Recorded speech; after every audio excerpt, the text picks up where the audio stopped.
स्वागत करते हैं सब भाइयों बहनों का हमारे आज के इस शो में। और हमारे साथ फिर हमारे हमारे प्रिय पास्टर देवेंद्र हैं। और काफी सारे प्रोग्राम्स उनके साथ हो चुके हैं। अभी 5 प्रोग्राम ऑलरेडी लाइव हो चुके हैं, जिसमें उन्होंने बाइबल के काफी सारे जो सवालों पर उन्होंने प्रकाश डाला है, आंसर दिए हैं। जैसे कि हमने देखा, बहुत सुंदर थियोलॉजिकल पार्ट से उन्होंने देखा है, जैसे कि परमेश्वर कौन है, परमेश्वर कैसा है, और अगर परमेश्वर अगर हैं तो इतने सारे दुख, संकट, परेशानियां क्यों हैं, बीमारियां क्यों हैं। तो आज उसी श्रृंखला में परमेश्वर है तो दुख, संकट, नरक, बीमारियां, ये सब क्यों है, उसकी हम तीसरी कड़ी में हम आज हैं। तो धन्यवाद ऐसे भाइयों का जिन्होंने हमारे प्रोग्राम को देखा, इतने सारे सवाल डाले। और अगर आपने पिछले प्रोग्राम नहीं देखे हैं तो आप जरूर पिछले जो एपिसोड्स को देखिए, ताकि आपको समझ में आए कि आज क्या हो रहा है। आप उसका लिस्ट देख सकते हैं यही प्लेलिस्ट में, और ऊपर उसका लिंक भी आप देख सकते हैं। तो जरूर देखिए। और अगर आपने सब्सक्राइब नहीं किया हमारे चैनल को तो जरूर सब्सक्राइब कीजिए, और जो बेल आइकन है उस पर जरूर क्लिक कीजिएगा, ताकि आपको नोटिफिकेशन आए जब हम नया नया प्रोग्राम अपलोड करते हैं। टिपिकली हर एक हफ्ते में हम एक वीडियो तो हम अपलोड करने की कोशिश जरूर रखते हैं। तो आज का शुरुआत करते हैं धन्यवाद के साथ। धन्यवाद है पास्टर देवेंद्र कि आप फिर से आज हमारे साथ हैं, और आपने फिर से समय निकाला। आप इतने बिजी रहते हैं ऑफिस के कामों में और सब, और फिर से आप हमारे साथ हैं। आप इतने पढ़ाई करके भी आते हैं। Thank you so much sir. Welcome है सर आपका कि आप आए। Thank you for coming. Thank you Narendra, thank you. It's my privilege. बहुत खुशी की बात है मेरे लिए कि मैं इन विषयों में आपके साथ बातें कर सकूं। Thank you sir. तो सर सीधा कूद पड़ते हैं, बिकॉज समय हमारे पास कम है, और सब मुझे श्योर है कि लोग आपको सुनने आए हैं और मुझे नहीं। तो तो शुरुआत करते हैं आज का पहले सवाल के साथ कि पास्टर देवेंद्र, जो हम देखते हैं कि इस दुनिया में काफी बीमारियां आती हैं, एकदम खौफनाक बीमारियां, जो अच्छे लोगों को भी इन्फेक्ट करती हैं, और बच्चों को, छोटे छोटे बच्चों को इन्फेक्ट करती है। काफी समय दवाइयां नहीं होती, या तो दवाइयां होती है और लोगों के पास पैसे नहीं होते। और हम काफी समय देखते हैं कि उसमें से अच्छे लोग भी जो हैं वो ज्यादा इफेक्ट होते हैं। तो हम ये भी नहीं कह सकते कि जो परमेश्वर में है, जो खुदावन में है, उन पर बीमारियां, आपदाएं या विपदाएं जिसे कह सकते हैं, या कोई तकलीफें, बीमारियां सब नहीं आती होंगी, उन पर भी आती है। और जितना हम देखते हैं कि वो ज्यादा सफर भी करते हैं अनफॉर्चुनेटली। तो पास्टर साहब, अगर परमेश्वर है और तो अपने लोगों का वो यू नो ये सब जो तकलीफ है दूर क्यों नहीं करता? क्योंकि जो परमेश्वर में नए आए हैं उनको ये काफी बार उनको मन में रहता है कि परमेश्वर में है तो सब कुछ सब कुछ टेकन केयर ऑफ है, पैसे भी आते रहेंगे, बीमारियां भी जाती रहेंगी, हम हमेशा सुख शांति में रहेंगे। जो ऐसा कभी होता नहीं है, यानी कभी कभी होता है, बट ज्यादातर लोगों के साथ होता नहीं है। और जिस वजह से काफी लोगों की जो विश्वास है परमेश्वर में डगमगा जाते हैं। और मैंने ये भी देखा है, क्योंकि एक एक चर्च में पास्टर लोग बोलते हैं कि हम प्रे करेंगे ठीक हो जाएगा, और वो ठीक नहीं होते हैं, जिसकी वजह से काफी लोग जो है वो परमेश्वर में अपना विश्वास खो भी देते हैं। मैंने खुद देखा है, मैंने खुद भी ऐसे लोगों को जाना है। तो ऐसे इस बारे में आप क्या कहना चाहेंगे पास्टर? बहुत अच्छा सवाल नरेंद्र, और मैं जानता हूं कि ये सवाल कई लोगों को बड़ी दुविधा में भी डालता है। लेकिन हमको इस बात को समझना है कि इस दुनिया को परमेश्वर इस दुनिया को चलाने के लिए कई तरीके के नियम निर्धारित किया है। जैसे कि हम विज्ञान में जब पढ़ते हैं तो गुरुत्वाकर्षण का नियम है, लॉ ऑफ ग्रेविटी है, जिसकी वजह से चीजें नीचे को गिरती हैं। तो ऐसे तरीके से परमेश्वर ने प्रकृति में कई सारे नियम निर्धारित किए हैं, और वो नियम आम तौर पे सभी पे लागू होते हैं। इसलिए हम जब चमत्कार शब्द का इस्तेमाल करते हैं, मिरेकल्स बोलते हैं, तो कई बार जब हम प्रकृति में उन नियमों को टूटता हुआ या किसी का बाहर से हस्तक्षेप होता हुआ देखते हैं, जैसे कि उदाहरण के तौर पे जब यीशु मसीह, तूफान आ रहा था बड़ी तेजी से, और यीशु मसीह ने नाव में था अपने चेलों के साथ, और यीशु मसीह ने तूफान को कहा शांत हो जाओ, तूफान शांत हो गया। अब वैसा हस्तक्षेप परमेश्वर जीवन में कई बार करता है, और हम उसे चमत्कार कहते हैं। और वो चमत्कार परमेश्वर कई बार लोगों के बुलाने पे करता है, लोगों की प्रार्थना करने पे करता है, कई बार वो अपने आप से भी करता है। और हम इसकी बिल्कुल गहराई तक या उसके कारण तक नहीं पहुंच सकते कि परमेश्वर कब क्यों करता है। तो एक तो ये बात हो गई जो मैं थोड़ा साइड में जाके कह रहा था, बट मुख्य बात जो मैं कह रहा हूं कि इस दुनिया में कुछ भौतिक नियम हैं, प्रकृति के नियम हैं जो परमेश्वर ने निर्धारित किए हैं। जैसे बीज बोएंगे और उसको सींचेंगे तो उसमें से पेड़ उगेगा, ये परमेश्वर का तय किया गया नियम है और वैसा होता है। ठीक वैसे ही इस दुनिया में बहुत सारे नियम हैं प्रकृति के, लेकिन जब आदम और हवा ने, मैं वापस से उस कहानी पे पहुंचता हूं जो बाइबल की शुरुआत में है। शुरुआत में परमेश्वर ने दुनिया बनाई, परमेश्वर ने इंसान बनाया और आदम और हवा उनका नाम था, पति और पत्नी थे, और उनको अदन वाटिका में रखा। और बाइबल में बहुत ज्यादा वर्णन नहीं है, लेकिन विभिन्न स्थानों पे एक बात बड़ी साफ है कि उस दुनिया में पाप नहीं था, उस दुनिया में मौत नहीं थी, उस दुनिया में ये सारी विपदाएं नहीं थी, ये सारे क्लेश नहीं थे, बीमारियां नहीं थी, है ना। और जब परमेश्वर ने आदम को कहा कि इस बगीचे में तुम सब वृक्षों के फल खा सकते हो, लेकिन भलाई और बुराई के वृक्ष का फल मत खाना, तब परमेश्वर ने वादे में कहा यह जिस दिन तुम इस वृक्ष का फल खाओगे, उसके बाद कहता है उस दिन तुम अवश्य मर जाओगे। इब्रानी भाषा में अवश्य मर जाओगे का जो अनुवाद है वो कुछ इस तरीके से है, जिससे हमें काफी कुछ पता चलता है, मरते मरते तुम मरोगे। उसका मतलब ये, तो इंसान की मौत आदम के फल खाने के बाद, आदम फिर भी 900 से ज्यादा साल जिया, लेकिन उसके बाद वो मरते मरते जिया, मतलब हर दिन वो मौत के और नजदीक जा रहा था। उसका शरीर धीरे धीरे हर दिन मौत के करीब पहुंच रहा था। बीमारियां भी उसका हिस्सा है, दुर्घटनाएं भी उसका हिस्सा है, और ये सब चीजें दुनिया में आ गई। अब जब पौलुस ने रोमियो के 8 में, कुछ एपिसोड पहले जब हम बातें कर रहे थे, तो मैंने ये पंक्ति कही थी। रोमियो के 8 में पौलुस कहता है कि ये सृष्टि कराह कराह के इंतजार कर रही है उस दिन का जिस दिन परमेश्वर के पुत्र महिमा में प्रकट किए जाएंगे। मतलब ये आखिरी दिन की बात है, जब यीशु मसीह अपना राज्य स्थापित करेगा, तो आखिरकार परमेश्वर इन सब बुराइयों, इन सब बीमारियों, सब चीजों को इस दुनिया से खत्म कर देगा। इंसान वापस कभी बीमार नहीं पड़ेगा, वापस कभी मरेगा नहीं, कभी बच्चे को इन बीमारियों से नहीं गुजरनी पड़ेगी, हॉस्पिटल नहीं होंगे, कुछ भी नहीं होगा। अंत में इन सब चीजों से छुटकारा परमेश्वर देगा।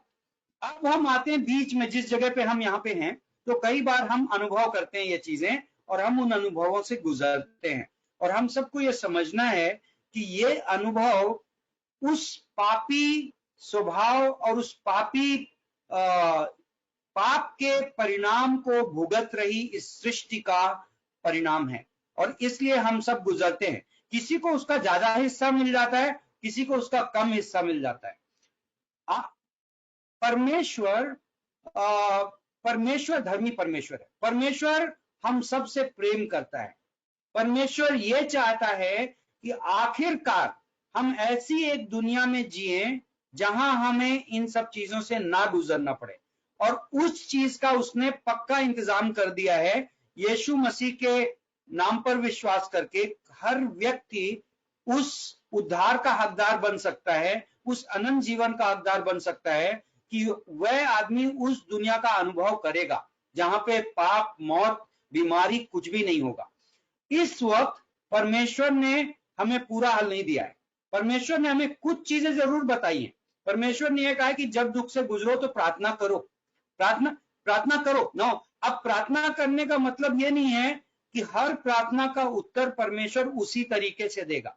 प्रार्थना करो का मतलब यह है कि परमेश्वर पर विश्वास किया है हमने, हम ये भरोसा करते हैं कि वो परमेश्वर भला परमेश्वर है और वो आखिरकार हमारा भला करेगा।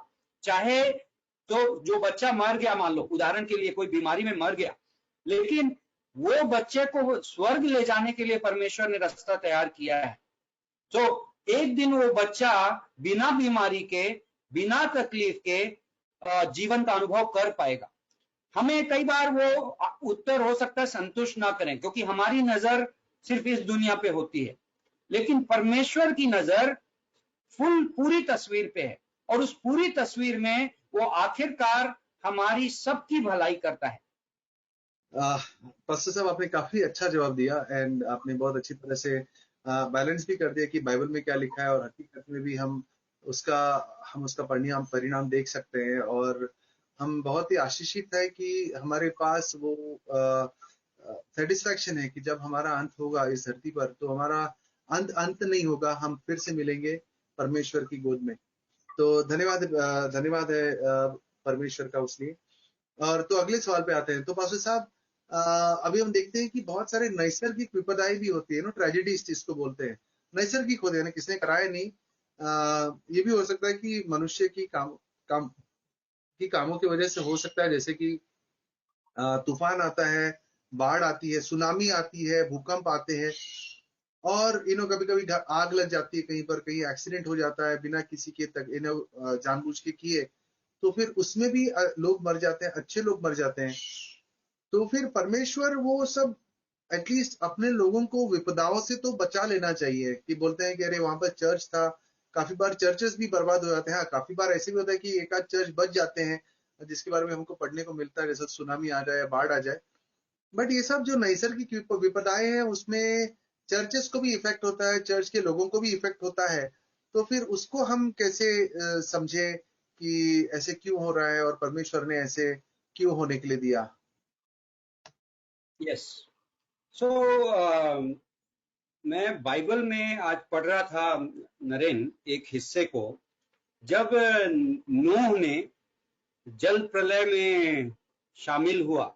आपको ध्यान होगा, वो बहुत इंटरेस्टिंग केस है बाइबल में एक, जो कि जिसको प्राकृतिक विपदाएं बोलते हैं, या बाढ़, मतलब सबसे बड़ी टाइप की बाढ़ यदि दुनिया के इतिहास में आई तो वो नूह के टाइम की जल प्रलय थी।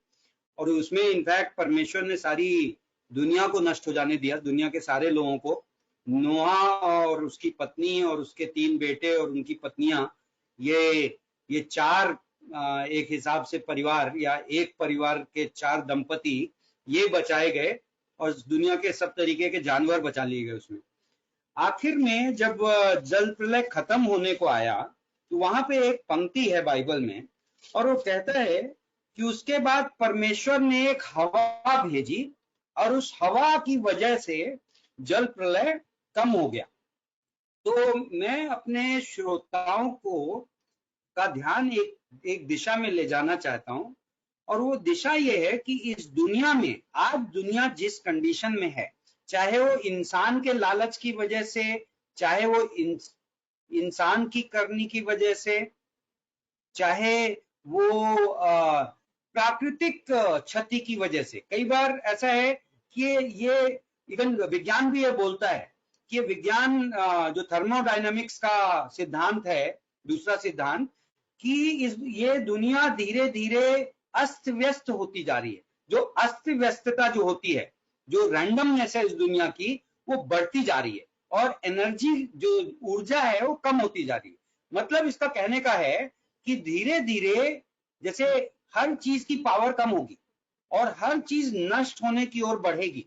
ये विज्ञान का नियम है, क्योंकि ये दुनिया का प्रकृति ऐसा है, ये दुनिया का नेचर ऐसा है। तो आप धीरे धीरे देखते हो भूकंप भी बढ़ रहे हैं, धीरे धीरे आप देखते हो कि बाढ़ें भी बढ़ रही हैं, हर तरीके की जो प्राकृतिक विपदाएं हैं वो बढ़ रही हैं, और ये प्राकृतिक नियमों के आधार पे है।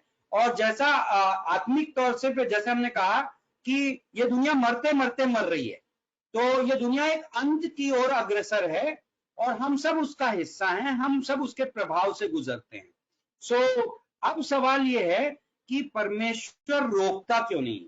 तो एक चीज हमें समझनी है कि 2 सिद्धांत है। एक सिद्धांत है परमेश्वर किसी भी चीज में हस्तक्षेप करके कुछ भी रोक सकता है, वो सर्वशक्तिमान है, उसके पास हर चीज की ताकत है।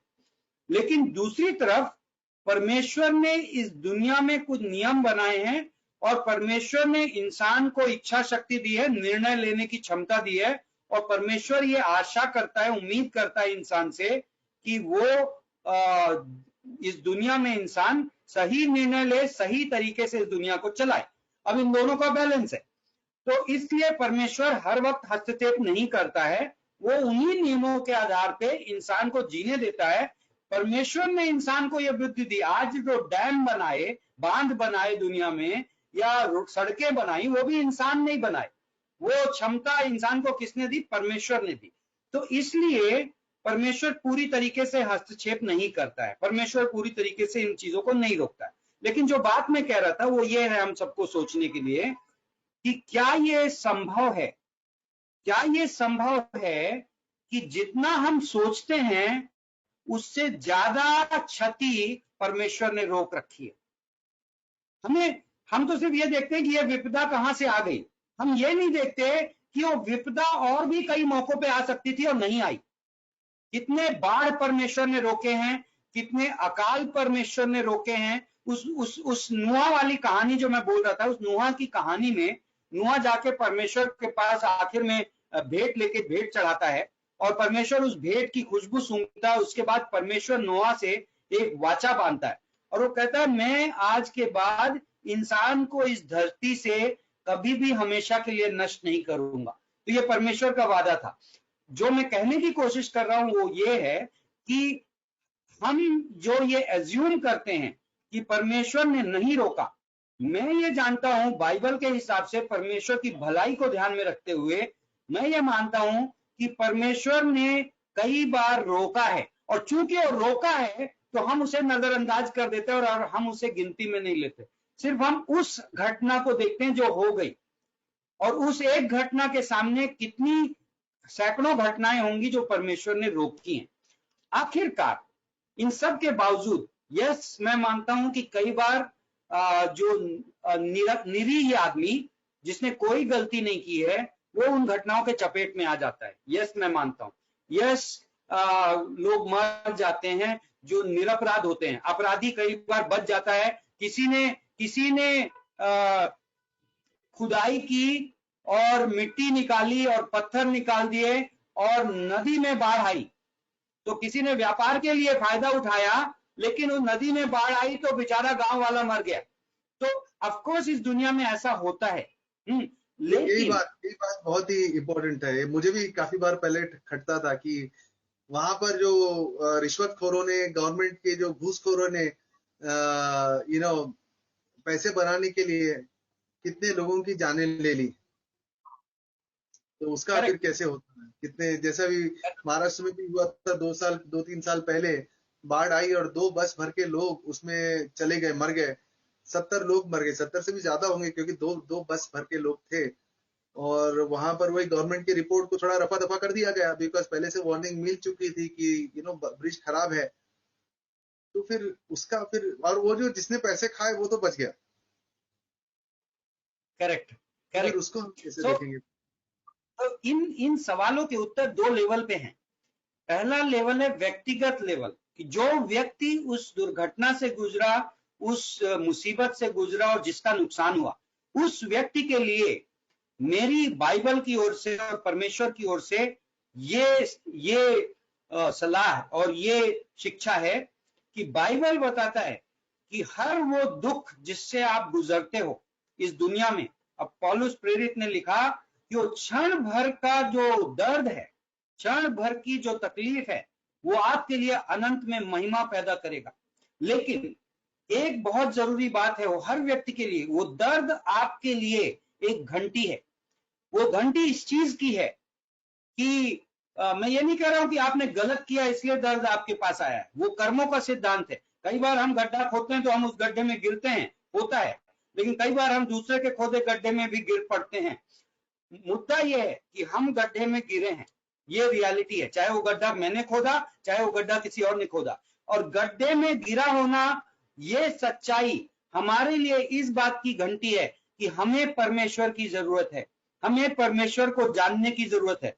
और वो परमेश्वर को, जो परमेश्वर बहुत भला परमेश्वर है, जो परमेश्वर व्यक्तिगत रूप से हमें प्रेम करता है, जब हम उस परमेश्वर को जानने लगेंगे, जब हमारा उस परमेश्वर के साथ व्यक्तिगत संबंध हो जाएगा, तो हम वाकई में उन बातों की अहमियत को समझने लगेंगे। वो दर्द हमारे लिए महिमा का कारण बन जाएगा। वो दर्द आपके जीवन में कुछ ऐसा पैदा करेगा कि आप जब मुड़ के देखेंगे तो आप परमेश्वर की महिमा करेंगे और उसे धन्यवाद देंगे कि परमेश्वर आप वाकई में बहुत भले हो।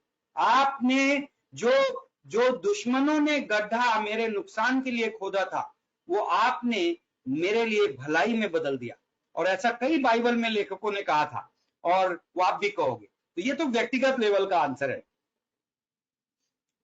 और जब हम एक बड़े लेवल पे, जब हम एक दुनिया के स्तर पे, जब हम ऐसे ही सवाल को देखते हैं, तो मैं बाइबल के कुछ ऑथर्स, जो बाइबल में कुछ नबी हैं, उन्होंने कुछ बातें कही, मैं उनकी ओर आपका इशारा करूंगा।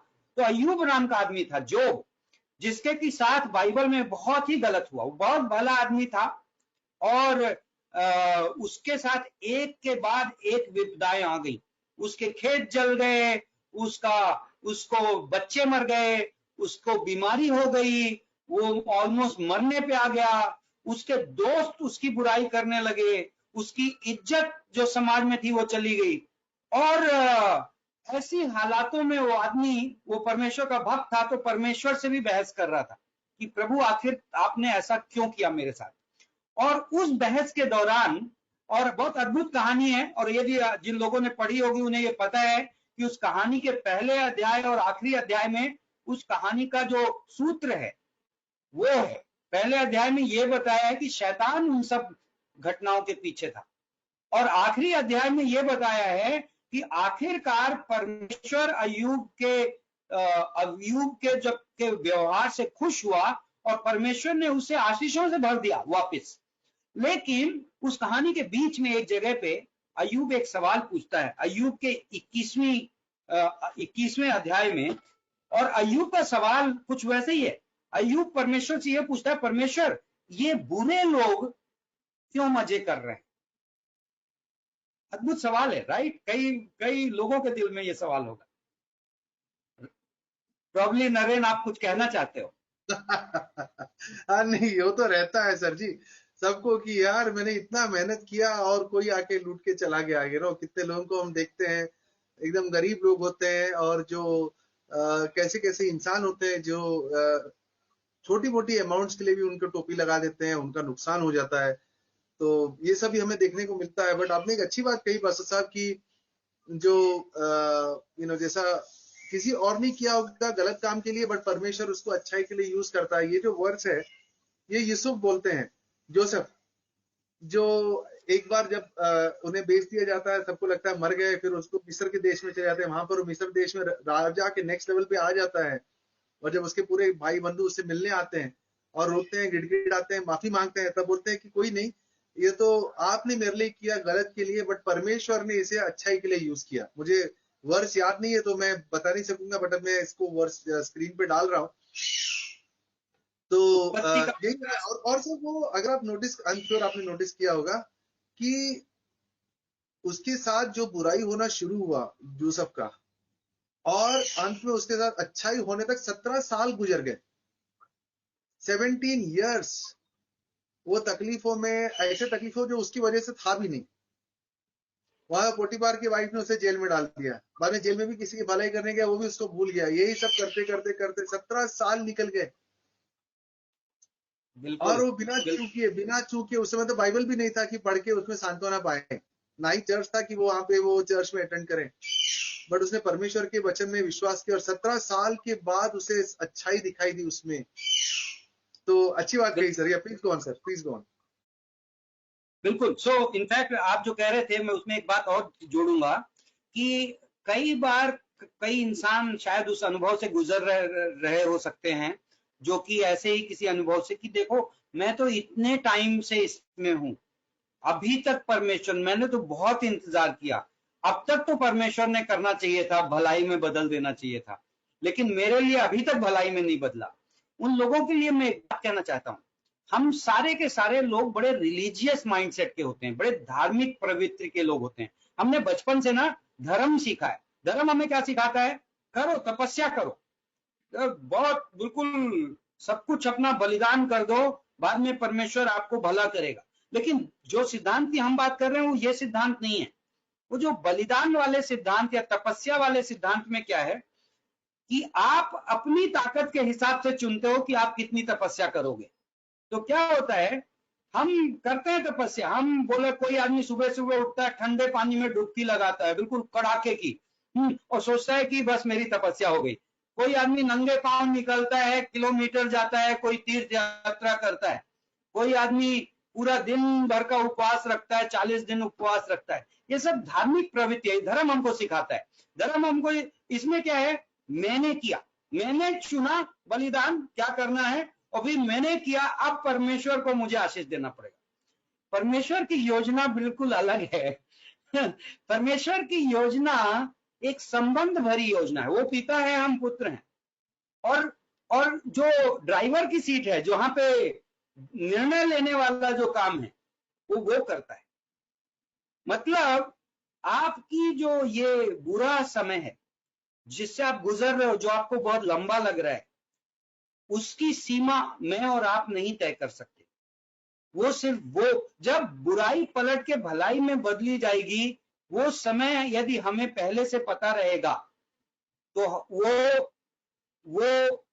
वो नहीं रहेगा जो परमेश्वर चाहता है। ये विश्वास का मामला है। वो तय करेगा कि कब समय पलटेगा। लेकिन एक बात ध्यान रखिए, बाइबल ये बोलता है कि पौलुस ने लिखा इफिसियों के 1:3 में कि विश्वासी होने के तौर पे, प्रभु यीशु का संतान होने के तौर पे हम सभी आत्मिक आशीषों से आशीषित हैं। मतलब जब आप बुराई से गुजर रहे हैं, उस वक्त भी आत्मिक रूप पे आप आशीषित हैं। परमेश्वर के साथ संबंध के तौर पे आप आशीषित हैं। आपका संबंध जो परमेश्वर के साथ है, वो सबसे बुरे मौके पे भी वो पूरी तरीके से जुड़ा हुआ है। आप उस विश्वास में आगे बढ़ते रहिए। जैसा नरेंद्र भाई आपने कहा कि यूसुफ 17 साल तक बहुत सारी गड़बड़ों से गुजरा, बहुत लोगों ने उसके साथ नाइंसाफियां की, लेकिन उन जगहों में बाइबल में बार बार ये लिखा है, लेकिन परमेश्वर का हाथ यूसुफ के साथ था। तो आत्मिक आशीष आपके हैं। आप जेल में हो सकते हो, आप हॉस्पिटल में हो सकते हो, आप बुरी से बुरी कंडीशन में हो सकते हो। आपको ये लग रह सकता हो सकता है कि शायद परमेश्वर ने आपको बुराइयों के बीच में डाल दिया है और शायद वो दिखाई नहीं पड़ता। लेकिन मैं आपको बाइबल से एक वादा दे रहा हूं, जो पौलुस ने कहा, आप आत्मिक रूप से आशीषित हो। परमेश्वर की नजर में आप प्रिय हो, परमेश्वर की नजर में आप कबूल किए गए हो, और आप जिस जगह पे हो, उस दुख के हालात से भी जब आप परमेश्वर से बातें करते हो, परमेश्वर आपकी सुनता है, और यदि आप सुनने को तैयार हो तो परमेश्वर आपसे बातें भी करता है। Very nice, right, very nice, very nice, very nice. ये मुझे याद आया सर, ये जो आपने अच्छी बात कही यूसुफ के बारे में, ये अभी मैं एक सीरीज देख रहा था, उसमें मैंने नोटिस किया कि जब यूसुफ को नंगा करके गुलाम के तौर पर बेचा जा रहा था, ऊपर जब भी गुलाम को बेचते तो उसके पूरे कपड़े उतार देते, उस समय की रीति ऐसी, ताकि जो खरीदने वाला देखे कि क्या खरीद रहा है।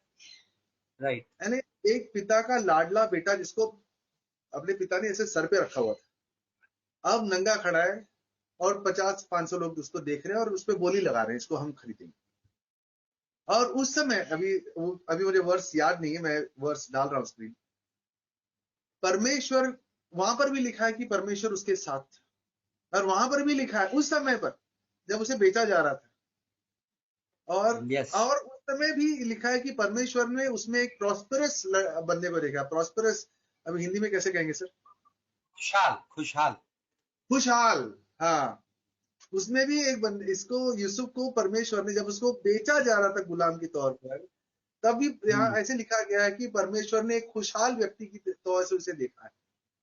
और ये आपने बहुत अच्छी बात कही है, जो मुझे उम्मीद है जो हमारे दर्शकों ने नोटिस किया होगा कि काफी समय हमें ये लगता है, यानी हमारे भी आज की तारीख में भी मन में ऐसा रहता है कि अगर परमेश्वर मेरे साथ है तो मेरे साथ कुछ बुरा नहीं हो सकता। ऐसा, यानी कुछ भी, ना बीमारी होगी, ना तकलीफें आएगी, पैसे बहुत होंगे, खुशहाली बहुत होगी। परमेश्वर ने बहुत कुछ दिया, सोच के आगे दिया, उसका कोई संदेह नहीं। पर इसका हम ये नहीं कह सकते कि परमेश्वर है तो हमारे साथ कोई भी तकलीफें कभी नहीं आएगी। ये भी हो सकता अभी आ रही है, बट तो भी परमेश्वर हमारे साथ है, कुछ सिखा रहा है या हमें कुछ सीखने की अपॉर्चुनिटी दे रहा है। Very nice. I really hope, मुझे पूरी उम्मीद है कि हमारे जो दर्शक हैं इससे प्रोत्साहन पा रहे हैं और इसे समझ रहे हैं जो हम कहने, जो आप सिखा रहे हो पास्टर साहब। तो सर हमारे यहीं पर हमारी 30 मिनट तो खत्म हो गए, तो लगता है आज ही हमें यहीं पे खत्म करना होगा। तो पास्टर साहब, इन क्लोजिंग काफी सारे सवालात आ रहे हैं और हम एक एक करके हम लेते जाएंगे आज की श्रृंखला में। नहीं तो मेरा यही